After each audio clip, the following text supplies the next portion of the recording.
Hola, ¿qué tal a todos? Muy buenos días, tardes o noches, espero que estén muy bien. El día de hoy vamos a hablar sobre la hormona del crecimiento y su hipersecreción, es decir, el exceso de la hormona del crecimiento. Ya tenemos varios videos dedicados a la hormona del crecimiento, uno de ellos es qué pasa en la disminución de esta, ¿no? Ahora vamos a ver qué pasa en su hipersecreción, lo que conocemos como un gigantismo o acromegalia, que vamos a ver ahorita. Primero que nada vamos a dar unas bases de la hormona del crecimiento.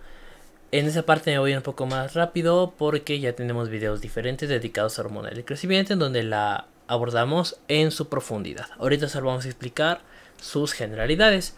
Es una hormona compuesta de 191 aminoácidos, liberada por las células somatótropas de la adenipófisis o hipófisis anterior, que permite el crecimiento lineal de los tejidos, es decir, ayuda a que todos los tejidos crezcan. Y por lo tanto, en una enfermedad que deriva de su hipersecreción, estos también van a estar súper desarrollados.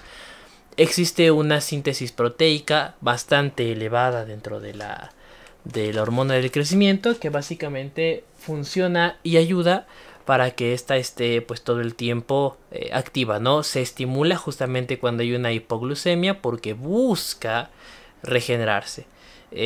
Busca el anabolismo y también la secreción de aminoácidos para que estos promuevan mayor síntesis proteica. Promueve el uso de ácidos grasos como energía, es decir, prefiere utilizar otras fuentes energéticas, sobre todo en estados de inanición como lo puede ser el ayuno o en un déficit proteico. Y también estimula lo que es la hiperglucemia. Sin embargo, para un control de lo que es la glucemia, también promueve a la insulina. Y de hecho esto es un factor que puede llegar a generar una patología que conocemos como resistencia a la insulina, que de manera secundaria puede llegar a provocar diabetes mellitus, una de las enfermedades más complejas que pueden existir dentro de nuestro entorno. La vida media en general de la hormona del crecimiento va de los 10 a los 20 minutos aproximadamente y se afecta por unos transportadores que se llaman somatomedinas, o mejor conocidas como factores de crecimiento similares a la insulina, de manera abreviada los IGF-1. Hay de varios tipos de los IGF, sin embargo los que nos interesan para el transporte de hormona del crecimiento son los tipo 1. Estos se alteran con la edad, de modo que entre más grandes seamos, es decir, entre más nos acerquemos a la edad de la vejez, por ejemplo, van a estar disminuidos. Y cuando estemos en la edad de la infancia, van a estar aumentados. La secreción es pulsátil. No es lo mismo una secreción al iniciar el día que al terminar el día, por lo tanto debe de estar regulado con el ciclo circadiano, en donde va a estar muy bien implementado en lo que es el sueño, ¿no? En el sueño profundo sobre todo. Y la secreción es controlada. La hormona estimuladora se llama justamente hormona estimuladora de la hormona del crecimiento o GHRH. Y la inhibidora es la GHIH, hormona inhibidora, o también conocida como somatostatina. Los impulsos para que la hormona del crecimiento se desarrolle son bastante variados. Entre ellos podemos encontrar los siguientes, como la misma hormona liberadora, ¿no? Que al final de cuentas sus receptores trabajan por vías de segundo mensajero. Si quieren saber más sobre vías de segundo mensajero, también tengo un video hablando un poquito más a fondo de ellas. Algunas hormonas que lo estimulan de manera fisiológica son la ADH, ACTH y MSH, es decir, la antidiurética, la corticotropina y la hormona estimuladora de los melanocitos, ¿no? Y también hay una regulación hipotalámica constante para la regulación de la hormona de crecimiento. Otra hormona que ayuda en el control de la secreción es la somatostatina, ya que esta funciona por inhibición. ¿Inhibición a partir de qué efecto? Igual, de mecanismos de segundo mensajero. ¿Y cómo se activa? Bueno, de manera principal, la hormona del crecimiento y la IGF-1 o la somatomedina son proporcionales a estas. Es decir, si aumentan, debe de aumentar la somatostatina para inhibir que no haya una hipersecreción de hormona del crecimiento. Hay otros secretagogos, como pueden ser los péptidos y no péptidos. Uno de ellos es la grelina, secretada por el estómago, sobre todo cuando este está vacío. En el control neural está en la relación del sueño y la edad. Sobre todo también con el estrés. El estrés estimula la síntesis de hormona del crecimiento, el ejercicio, el ayuno, etc. Todo lo que el cuerpo sienta como un estrés va a permitir la estimulación de hormona del crecimiento. El control metabólico también. La hiperglucemia disminuye la hormona del crecimiento. Por eso es que en el ayuno se estimula esa hormona del crecimiento y se aprovecha lo que es los ácidos grasos, ¿no? Por eso hay tantas dietas como el ayuno intermitente. Y en la hipoglucemia y cuando hay un déficit de proteína se busca que vuelvan a ver estos porque bueno, son las ladrillos del cuerpo y por lo tanto en este punto se estimula la hormona del crecimiento. Y otras hormonas que también pueden llegar a establecer una conexión directa son el cortisol, las tiroideas y los estrógenos, pero en ocasiones estas pueden verse alteradas por uno u otro factor. Hay agentes neurofarmacológicos como la dopamina, los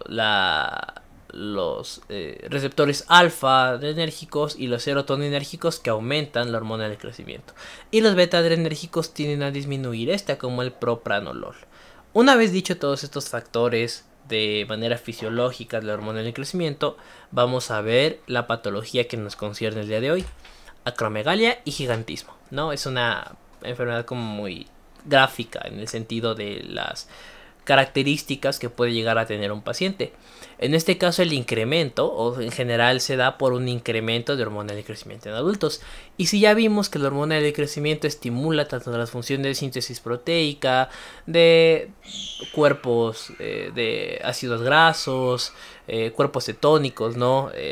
Se estimula la hipoglucemia, promueve una hiperglucemia, pues vamos a darnos cuenta de por qué es que hay una gran mortalidad en este tipo de pacientes. Primero que nada hay que entender que existe un sobrecrecimiento, no lo que conocemos como gigantismo, y por ello es importante recordar varias tasas de crecimiento, escalas pediátricas, por ejemplo, si se presentan en edades tempranas, o como la escala de Tanner, ¿no? Que para los caracteres sexuales.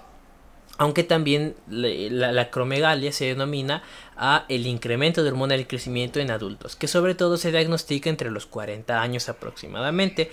Sin embargo, hay una evolución de entre 5 a 10 años de lo que son los signos y síntomas. La tasa de mortalidad es muy elevada en pacientes con esta acromegalia. Y de manera principal se da por un adenoma hipoficiario, es decir, un tumor en la hipófisis, que además de secretar hormonas de crecimiento, está secretando otras como la prolactina. De manera anómala puede existir una secreción ectópica, por ejemplo que mi páncreas libere hormona del crecimiento por X razón, pues es ectópico, ¿no? Es raro. Ovarios, testículos, es decir, tejido gonadal, etcétera. Todo lo que sea tejido endocrino que no es propio o propiamente la hipófisis puede llegar a secretar hormona del crecimiento, pero de manera anómala. Por eso es que este tipo de acromegalia se llama secreción ectópica rara, ¿no? Y de manera general hay manifestaciones en lo que es la cara, en las extremidades y en general en todo el sistema, como vamos a ver un poquito más adelante con los síntomas. La patología, ¿qué nos dice? Bueno, los adenomas o los tumores que están alrededor de la hipófisis, en casi todas las situaciones miden alrededor de 1 centímetro. Y histológicamente se pueden dividir en densamente o poco granulados. Sin embargo, su patología básica es la misma: la liberación excesiva de hormona del crecimiento y por la gran similitud de aminoácidos que poseen de prolactina, además de la situación en la que se pone, ¿no? Porque no tienen como un receptor blanco, sino que actúan en todos los tejidos y por lo tanto se estimulan en ese sentido. La etiología básica, como les menciono, es los adenomas hipofisiarios, ¿no? Estos tumores que pueden estar en la hipófisis.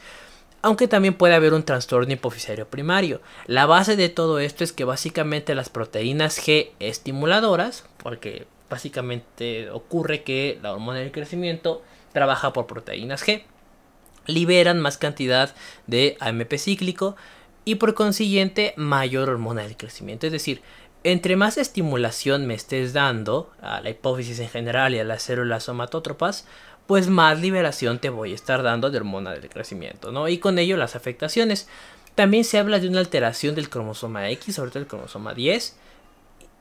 Y también este es el que regula los receptores de la hormona del crecimiento. Por ello es que pueden existir o está muy relacionado tanto en esta patología como en su déficit, ¿no? Que también tengo un video sobre déficit hormonal del crecimiento por si lo quieren ver. Y como les menciono, el tumor es de aproximadamente 1 centímetro. La fisiopatología, ahora sí. Hay una elevación de la hormona del crecimiento. Eso ya se tiene bien entendido, ¿no? Es decir, la acromegalia se produce por una hipersecreción. Por lo tanto, hay un mal control en la secreción. Hay mayor número, duración y amplitud, ya sea de células, ocasionadas por el tumor, de receptores y en general de la secreción de hormona del crecimiento dada por este tumor que está creciendo dentro de la hipófisis. Un porcentaje muy bajo, cerca del 1%, es tejido o es un tumor maligno, ¿no? Por ello es que casi siempre no es un tumor maligno, pero debe de tenerse en cuenta para su desarrollo, ¿no?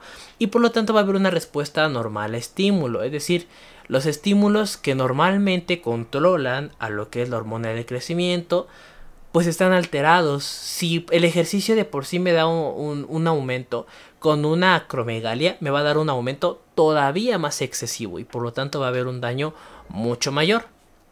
También hay una pérdida del control glucémico. ¿Qué quiere decir esto? Que si la hiperglucemia, por ejemplo, después de comer me disminuye la hormona del crecimiento, aquí va a estar alterado y la hiperglucemia me va a generar un aumento de hormona del crecimiento. ¿Por qué? Porque justamente estos mecanismos de retroalimentación, de control, etcétera, están alterados. De manera normal, ya vimos que la antidiurética, la corticotropina y la MSH liberan o ayudan a la liberación de hormona del crecimiento. Sin embargo, en una acromegalia las hormonas se ven alteradas. ¿Por qué? Porque la TRH, hormona reguladora de la tiroides, y la GnRH o de la gonadotropina me liberan hormona del crecimiento, pero esto solo en la acromegalia, porque de manera fisiológica no tienen un papel tan directo, ¿no? Sino que ahorita sí lo están haciendo porque hay un tumor que también está afectando esas zonas de lo que es la hipófisis. También la dopamina y los agonistas de la misma liberan hormona del crecimiento cuando en realidad no deben hacerlo. Y por ello es que hay una alteración en todo el control de lo que es la hipófisis, ¿no? Y la hormona del crecimiento.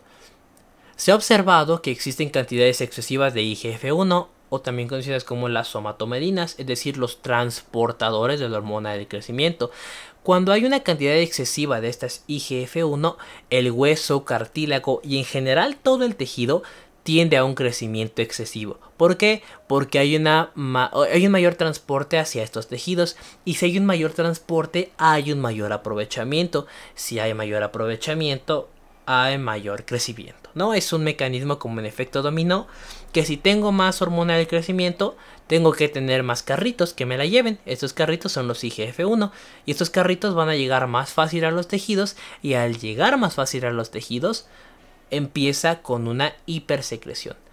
También se ha observado una resistencia a la insulina por la misma generación de hiperglucemia, ¿no? Si te libera glucemia o glucosa, también te libera insulina para controlarlo. Sin embargo, si existe una hipersecreción de hormona del crecimiento, pues hay una hiperglucemia muy elevada y hay incluso una resistencia a la insulina, porque ya la resistencia no se da abasto con tanta glucosa. Puede llegar a provocar cetosis porque hay una liberación excesiva de los ácidos grasos y de los cuerpos cetónicos.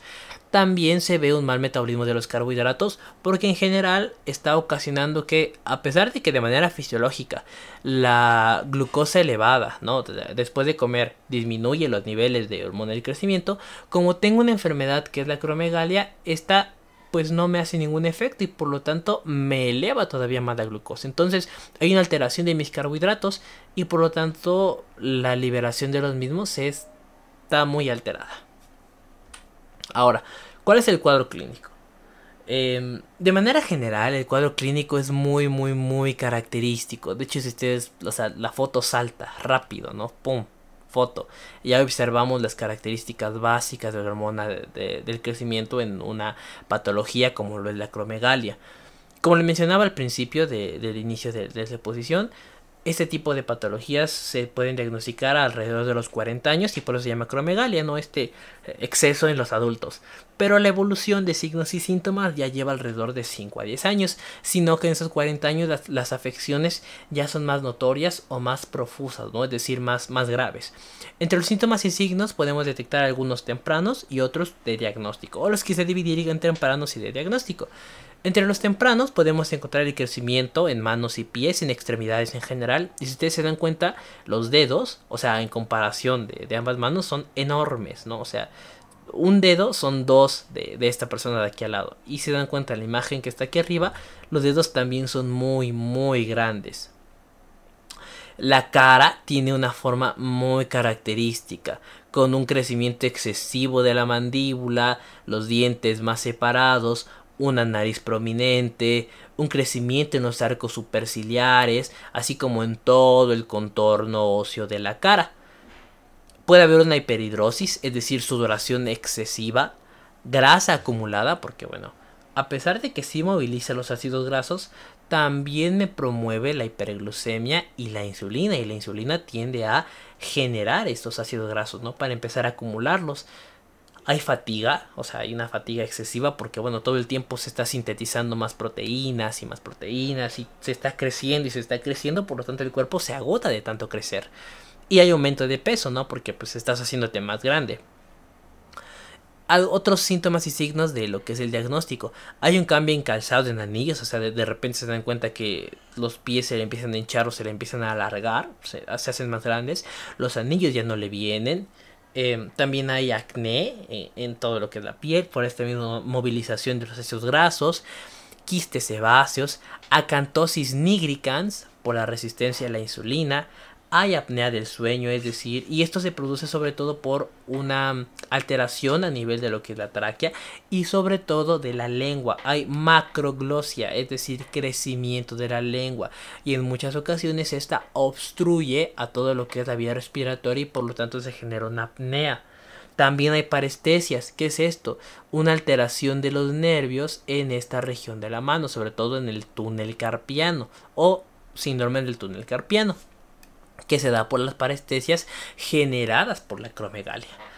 Al mismo tiempo que crecen todo lo que son los tejidos óseos, colágeno, etcétera, músculos, por esto mismo hay dolor en las articulaciones, hay artralgias, artritis y fotofobia, es decir, inflamación de las articulaciones, dolor de las articulaciones y malestar al ver la luz, es decir, ven la luz y me arden los ojos, les duelen. Se produce también visceromegalia y es aquí donde la mortalidad aumenta.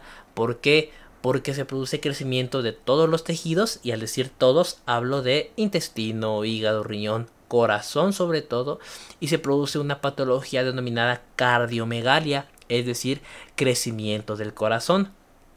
También se ha observado hipertensión arterial, y de hecho aquí hay una pequeña discusión si la cardiomegalia es producida por la hipertensión arterial o viceversa, aunque también se ha observado que existen datos de insuficiencia cardíaca, problemas cardiovasculares en general, como puede ser una estenosis. Se ha visto también una estenosis a nivel del conducto medular por las vértebras que crezcan. Y como otro signo puede observarse la diabetes por esta resistencia a la insulina generada por la hormona del crecimiento, hipogonadismo porque básicamente se disminuyen las hormonas gonadotrópicas en general, y hay un deterioro visual por el tumor que está creciendo. Y recordemos que anatómicamente está a nivel del quiasma óptico, y si hay un tumor que está creciendo y está aplastando, va a generar un deterioro visual constante, ¿no? En el laboratorio, bueno, podemos mandar a hacer un estudio de hormona del crecimiento e IGF-1. También es importante determinar los niveles de fosfato sérico y de calcio buscando una hipercalciuria. Y en la imagenología, que es básicamente la piedra angular, aunque bueno, desde la parte clínica es muy gráfico, se ve un agrandamiento de la silla turca. Esto es alrededor del 90% de los casos en todo lo que es esta parte de imagenología. Un crecimiento de los senos frontales, maxilares. Las falanges quedan con un signo que se llama el signo de la punta, es decir, muy grande, sobre todo las falanges distales. Y el talón, sobre todo a nivel del calcáneo, está bastante más elevado, ¿no? Parece como una pequeña garra como las que tienen los gallos, pero más que garra es como un hipercrecimiento del mismo. Y también se ven los signos radiológicos o de imagenología. El diagnóstico es clínico, o sea, al final de cuentas va a ser clínico y sí nos vamos a apoyar de imagenología y todo lo demás, pero en muchas ocasiones se torna clínico, sobre todo por la evolución que tiene y los signos que presenta. Es importante determinar la cantidad sérica, es decir, cuánto de hormona de crecimiento tiene el paciente. Asimismo, evaluar si esta no fue producida de manera fisiológica, es decir, si el paciente no tuvo un ayuno muy prolongado, cómo está en su estado de proteínas, si ha estado muy estresado, hizo ejercicio, etcétera, etcétera, etcétera. No todos los factores que promueven la hormona del crecimiento, buscarlos e irlos descartando, ¿no? Poco a poco. La prueba más fácil que nos ayuda a diagnosticar lo que es la hormona del crecimiento se llama prueba de supresión de glucosa. Sabemos que la hipoglucemia causa una estimulación de la hormona del crecimiento y por lo tanto si tomamos una muestra de hormona de sangre para buscar hormona del crecimiento en un paciente con hipoglucemia, esta va a estar elevada, ¿no? Va a estar elevada lo que es la hormona del crecimiento porque se estimula por la hipoglucemia. Sin embargo, en el diagnóstico por supresión de glucosa, lo que hacemos es darle al paciente una pequeña carga de 75 o de 100 gramos de glucosa, ¿no? Y por lo tanto lo que se busca o lo que se esperaría sería que la hormona del crecimiento esté disminuida. ¿Por qué? Porque la hiperglucemia es un factor inhibitorio de la hormona del crecimiento. ¿Y en qué concentraciones debería de estar? Bueno, de manera fisiológica menor a 1 nanogramo por mililitro. Pero ¿qué ocurre? Si existe acromegalia, además de todos los signos clínicos, nos vamos a dar cuenta que esta hormona del crecimiento, esta cantidad, o no disminuyó, o incluso aumentó, o simple y sencillamente pues no hubo ningún cambio. Entonces, si esta no disminuyó por menos de 1 nanogramo por mililitro cuando se le administró esta carga, prácticamente podríamos estar confirmando a la acromegalia, ¿ok? Y básicamente la explicación es porque la hipoglucemia estimula la hormona del crecimiento, pero si hay una hiperglucemia debería de bajar. Sin embargo, no lo está haciendo porque hay un problema de hormona del crecimiento. Otro tipo de diagnóstico puede ser con la medición de los IGF-1.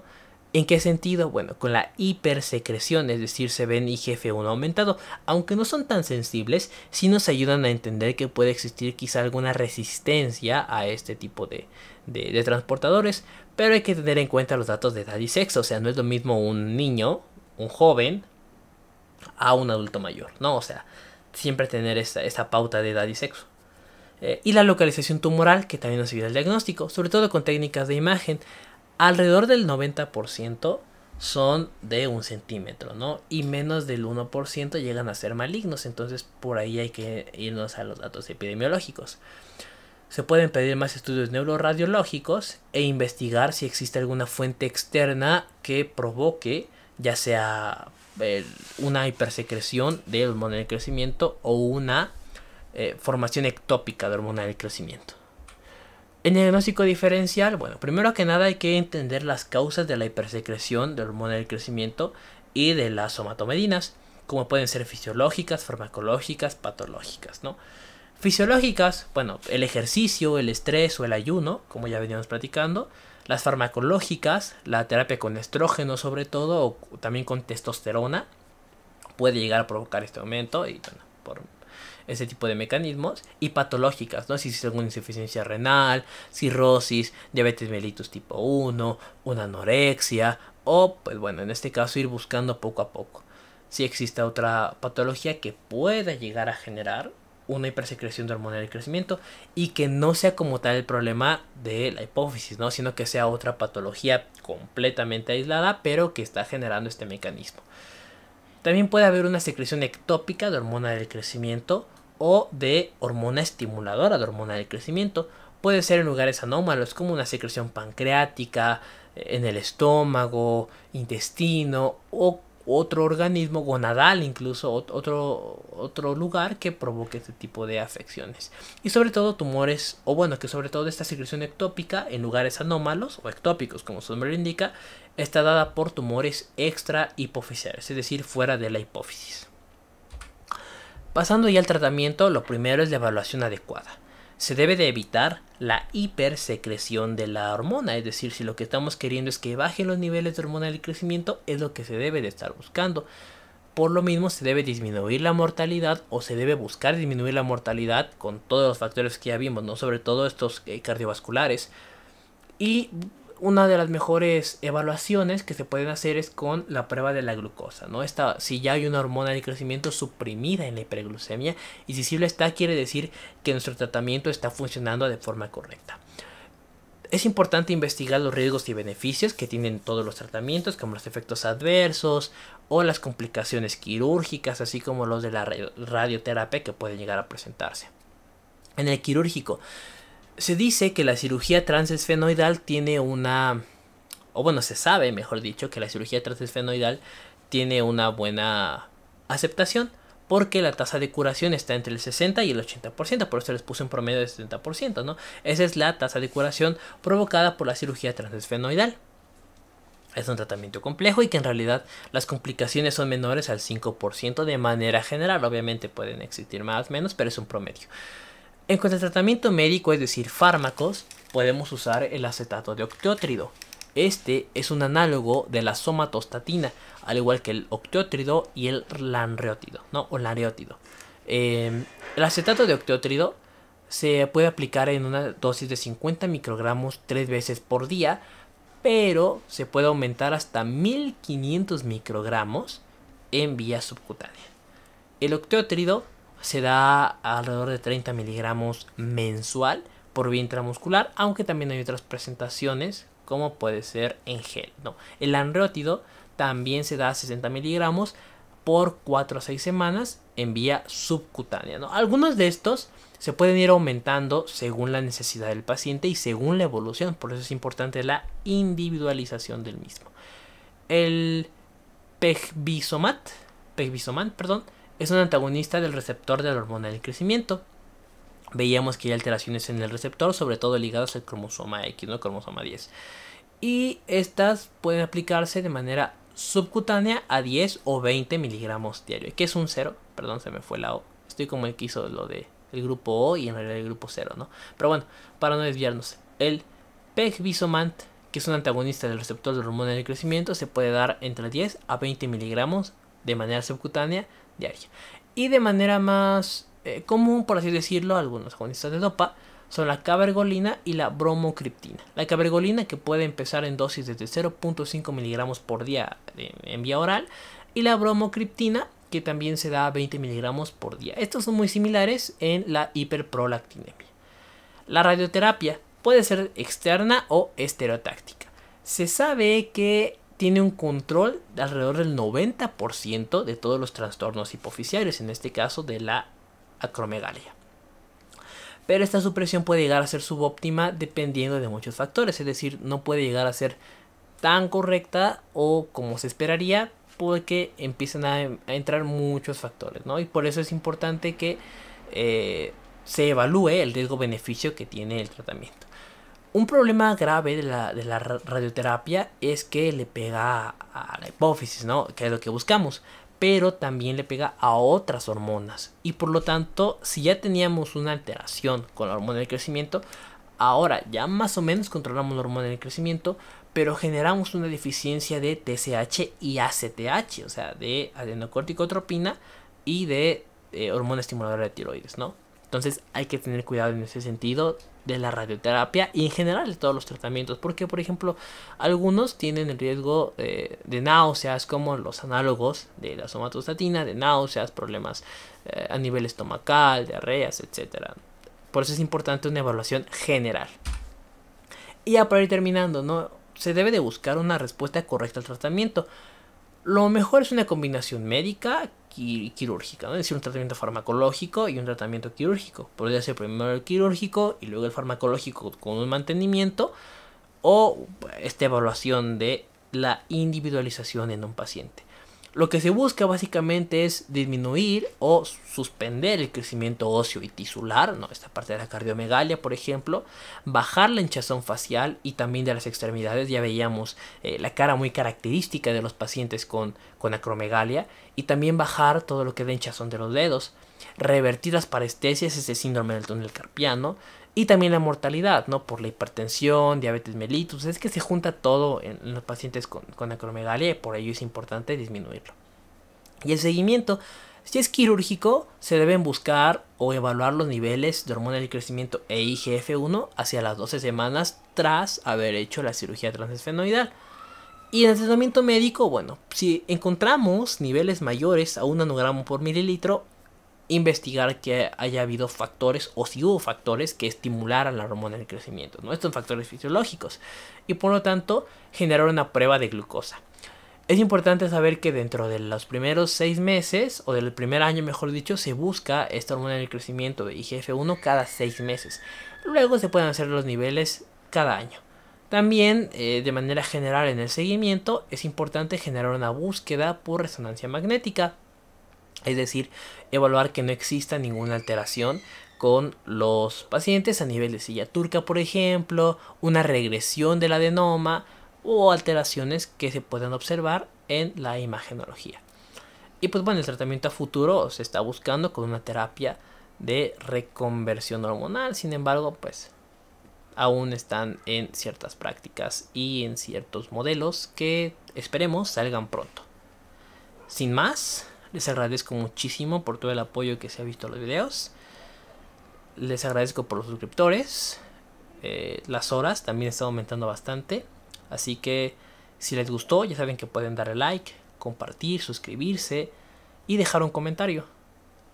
Espero les haya agradado y me gustaría mandar saludos a unos amigos de la universidad. Noé, Octavio, Majo, Manuel, mi tocayo y Roberto. Les mando un gran abrazo. Espero que disfruten del estudio, al igual que todos ustedes. Hasta la próxima.